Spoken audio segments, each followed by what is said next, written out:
Olá, seja muito bem-vindo a mais uma edição do Panorama. Desde o início da pandemia, os idosos são considerados o maior grupo de risco para complicações pela Covid-19. De todas as mortes ocorridas no Brasil, quase 70% são de idosos.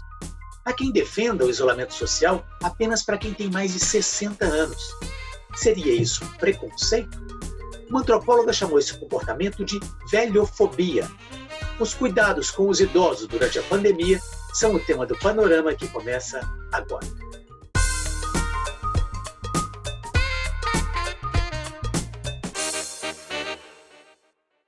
Eu converso com o geriatra Marco Túlio Sintra, que é presidente da Sociedade Brasileira de Geriatria e Gerontologia, Seção Minas Gerais. Marco Túlio, muito obrigado por nos atender. Eu queria perguntar aquela pergunta que eu acho que é um pouco básica, mas que as pessoas precisam saber. Por que os idosos são considerados o grande grupo de risco para essa Covid-19? É por causa da idade? É por causa das doenças, a chamada comorbidade das doenças? É por causa do sistema imunológico mais frágil? O que coloca os idosos nessa posição? Inicialmente, muito obrigado pelo convite. Essa é uma questão muito interessante, tem vários motivos. Dois já foram colocados. Realmente, o idoso tem a tendência de ter maior número de doenças, é mais provável que ele viveu mais. Então, ele vai ter mais chances de desenvolver doenças crônicas. E mais que isso, ter vivido muito tempo com essas doenças. Então, assim, nós temos idosos com 20, 30 anos de hipertensão, 20, 30, 40 anos de diabetes e com consequências dessas doenças. Realmente, o sistema imunológico do idoso envelhece. Então, assim, não é a mesma coisa de um adulto, então a resposta vai ser mais lenta. E tem uma outra questão muito importante: muitos idosos são dependentes. Quando a gente fala idoso saudável, saúde no idoso não é ter ou não ter doença.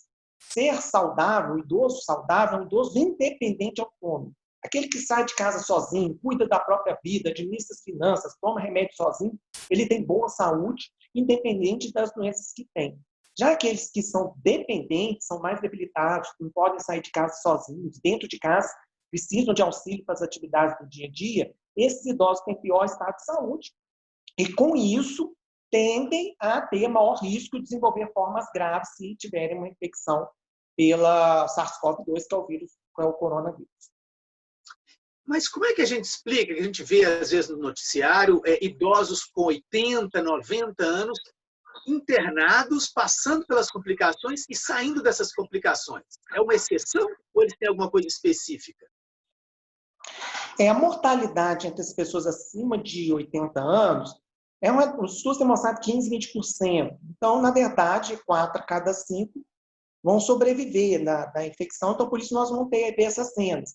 E possivelmente eram idosos com melhor estado de saúde, mais independentes, e por isso tiveram maior probabilidade de sobrevivência. Se fosse um idoso mais debilitado, mais frágil, com maior nível de dependência funcional, mais dependente das famílias, talvez não tivesse tido um desfecho favorável como esse que tem sido mostrado na televisão. Em relação a esses idosos que têm uma certa dependência, que não conseguem viver sozinhos, precisam de ajuda, como lidar com isso, com os riscos da infecção para essas pessoas?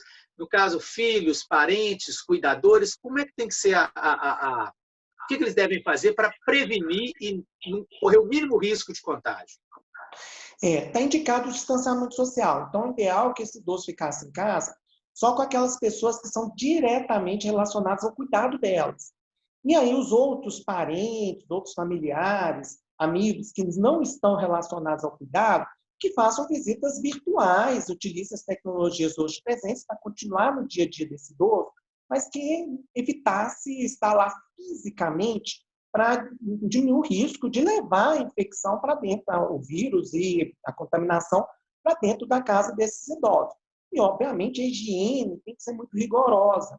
Então, se alguém teve que sair dessa casa onde está esse idoso para fazer compras, chegou em casa, essa pessoa deveria não entrar com sapatos que foi na rua, essa roupa que essa pessoa foi na rua ser trocada, fazer higienização rigorosa dos braços, das mãos, com água e sabão, ou com álcool gel. Não adianta lavar as mãos por 10 segundinhos, 5 segundinhos, tem que ser por um tempo maior. Então, todas essas questões de higiene têm que ser muito rigorosas para evitar de levar o vírus para dentro da casa das pessoas e lembrar de higienizar também esses produtos, as sacolas que trouxeram essas compras. Perfeito. Agora, e aquele idoso mais saudável? Aquele que costumava ir à farmácia, ir ao supermercado, que agora, teoricamente, tem que ficar o mais isolado possível. Como lidar com a saúde mental desse idoso? Já há reclamações? O senhor tem visto pessoas que estão se sentindo, literalmente a palavra é aprisionadas por causa do isolamento? Sim, isso já tem acontecido. Alguns idosos que nós atendemos, o que a gente percebe parece que perderam meses de tratamento contra distúrbios do humor, por exemplo, porque esse fato de estar dentro de casa o tempo todo os abalou mesmo, mentalmente. Além disso, as notícias que eles recebem são muito ruins, as imagens são muito fortes, né? Mostrando imagens, por exemplo, de várias covas, uma lá do outro, lá já prontas para receber os mortos, corpos embalados em plástico no meio de pessoas nos hospitais. São imagens fortíssimas e que abalaram muitos idosos. Até os pacientes com demências em fase leve e moderada, eu tenho atendido eles com uma situação de piora do humor. E por que pareça, apesar do déficit amnésico, essa dificuldade forte de memória, eles sabem que tem algo muito errado acontecendo e isso os fizeram piorar no quadro de humor. Então, isso tem sido uma rotina. Além disso, esses idosos mais independentes dentro de casa, eles pararam de fazer atividade física. Menos atividade física, menos liberação de serotonina e endorfinas, e isso vai também contribuir para a piora do humor, fora a menor exposição solar. Então, isso tudo contribui para a piora do humor desses pacientes. Ou seja, então, realmente, a pergunta que eu ia fazer é se está aumentando os casos de problemas de saúde mental com os idosos isolados. A resposta que o senhor já me deu é que sim. Quais seriam esses problemas e como lidar com eles no futuro próximo, aí daqui a 1, 2 meses? Vai ter que se voltar esse tratamento no ponto de partida? Como é que fica? É uma situação curiosa. Eu tive que ajustar o tratamento de vários pacientes, porque eles saíram do controle ideal. Quando se fala, por exemplo, uma depressão maior, é um tratamento que geralmente um paciente toma 2 anos de medicação para poder se pensar em retirada. Então, às vezes, perdeu o tempo de tratamento, teve que voltar ao início de tudo. Outra questão é encontrar maneiras para que esse idoso se torne ativo novamente. Muitos estão ficando o dia todo sentados na frente da televisão, sentado e vendo o dia todo, sem fazer nenhum tipo de atividade produtiva física.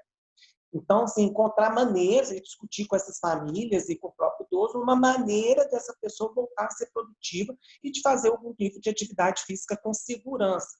Então, tudo isso a gente tem feito para tentar melhorar e reverter essas situações e não deixar agravar, porque quando se fala em distúrbio do humor, são doenças que afetam a qualidade de vida, aumentam a mortalidade e atrapalham o controle das outras doenças do idoso. Isso é muito perigoso. Tem que estar atento a isso. Perfeito. Agora, como lidar com as outras doenças? Por exemplo, alguém que vinha fazendo um tratamento contínuo para uma doença crônica, está tendo que parar esse tratamento, deve-se continuar e encontrar uma outra forma? Como é que tem sido lidar, como é que o senhor tem lidado com esses casos específicos? É uma situação difícil. Por exemplo, nós temos idosos com doenças crônicas muito bem controladas. A hipertensão está controlada, o diabetes está controlado, a doença renal crônica está controlada. É uma situação que é possível, por exemplo, renovar as receitas e adiar um pouco os exames. Mas outros pacientes, ou pela gravidade da doença deles, ou porque eles não estavam bem antes da pandemia, isso não é possível.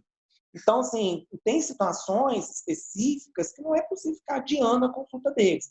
Então, assim, ou se usa tecnologias, né? Por exemplo, consultas virtuais podem resolver determinadas situações, a telemedicina.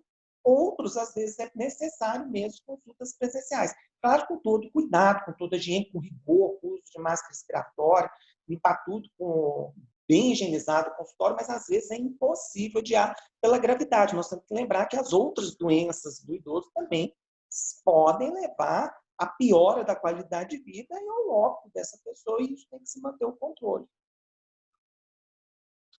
Durante essa pandemia, houve correntes defendendo de que apenas os idosos ficassem isolados e não um isolamento ampliado. Há, às vezes, pessoas insinuando que as pessoas mais velhas seriam um peso para a sociedade e que não deveria se parar a economia por causa do risco grande que há para os mais velhos. O senhor tem sentido algum tipo de preconceito em relação à velhice? Essa pandemia aflorou algum tipo de preconceito que às vezes existia, mas não era muito colocado? Em algumas situações tem aparecido, né? Por exemplo, tem idosos que moram sozinhos. Então, eles têm que resolver as questões deles de alimentação e finanças, têm que sair de casa. Eles não têm uma rede social para isso. E aí eles ouvem comentários, vai para casa, sai daqui que não quer morrer, né? Para você não morrer. Então, essas situações têm ocorrido. Infelizmente, a nossa sociedade vê, às vezes, o idoso como peso, né? Porque tem nossos impostos, pagam a aposentadoria deles. Mas se hoje nós estamos aqui trabalhando, estudados, é porque eles já trabalharam, já contribuíram para a sociedade e permitiram que tivesse um meio para que nós estudássemos e chegássemos no ponto que nós estamos aqui hoje. Então, é uma situação inadequada, né? E outra coisa que nós temos que lembrar é que nosso destino é envelhecer. Nós estaremos no lugar deles daqui a alguns anos. Então, a gente tem que tomar cuidado com isso. E, além disso, pensar que só manter o idoso em casa e todo mundo na rua resolveria o problema, primeiro, as pessoas que trabalham poderiam levar a doença para o idoso dentro de casa. Ou as pessoas mais pobres vão ter muito mais dificuldade de fazer o distanciamento social do que as pessoas mais ricas.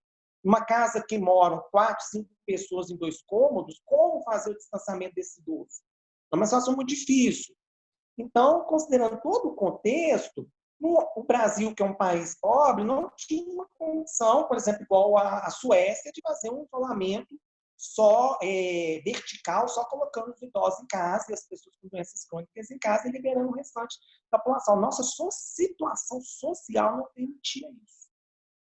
Você acha que a gente, no Brasil, encara a velhice de uma forma diferente que outros países? Que, além desse preconceito, talvez haja no Brasil um certo medo maior de envelhecer do que nos outros lugares? É difícil dizer que em relação a todos os outros lugares, mas que a nossa sociedade tem muita preocupação em enfrentar a velhice, esconder as marcas da velhice e querer ser eternamente jovem, isso existe. Mas o processo nosso de envelhecimento é inexorável. Todos nós vamos envelhecer, todos nós iremos falecer um dia. Ao invés de tentar lutar contra a velhice, o ideal é que as pessoas fizessem o que fosse necessário para envelhecer bem e continuar usufruindo bem da vida. Se a pessoa cuidar da própria saúde ao longo da vida toda, ela vai continuar podendo ter uma qualidade de vida muito boa e continuar contribuindo para a sociedade enquanto idosa. Não é que a pessoa que não cuidou da vida dela, fumou, bebeu, não fez atividade física, não só tinha hábitos de vida muito ruins, provavelmente elas vão ficar dependentes, com os filhos precisando cuidar da pessoa porque ficou demenciada, porque ficou acamada, sequelada de um AVC, e realmente a qualidade de vida dessa pessoa é muito ruim. Ao invés de tentar esconder a velhice, é melhor planejar.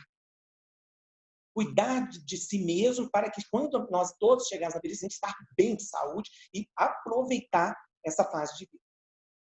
Com muito conhecimento, aliás, que você aprendeu ao longo da vida. Perfeito. Muitíssimo obrigado pela entrevista, Marco Túlio. Eu que agradeço muito pela oportunidade. E o Panorama de hoje termina aqui. Muito obrigado pela sua audiência e até o nosso próximo programa.